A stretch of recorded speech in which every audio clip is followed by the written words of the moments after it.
میرے نبی پاک صلی اللہ علیہ وسلم نے فرمایا آخری زمانے میں 3-4 قسم کے لوگ حج عمرہ کریں گے۔ حضور کون سے؟ فرمایا ایک فخر کرنے کے لیے کریں گے، ایک دکھلاوے کے لیے کریں گے، ایک فرمایا تجارت کے لیے کریں گے، آج بھی کار آتا ہوں اور ذرا ریٹ بھی دیکھ آتا ہوں آج کل کیا ہے، اور ایک فرمایا وہ ہوں گے جو بھیک مانگنے کے لیے کریں گے کہ میں جاتا ہوں اور وہاں کچھ اکٹھا کروں گا۔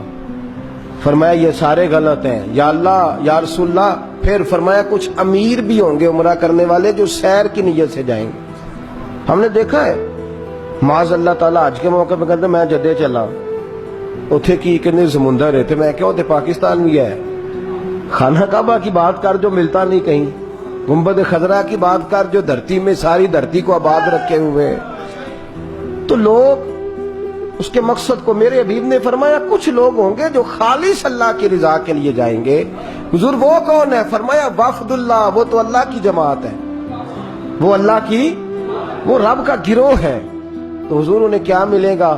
فرمایا وہ دعا کریں گے تو اللہ ان کی قبول فرمائے گا۔ اللہ نے انہیں بلایا ہے، وہ اللہ کے مہمان ہیں، جو دعا مانگیں گے رب ان کی قبول فرمائے گا۔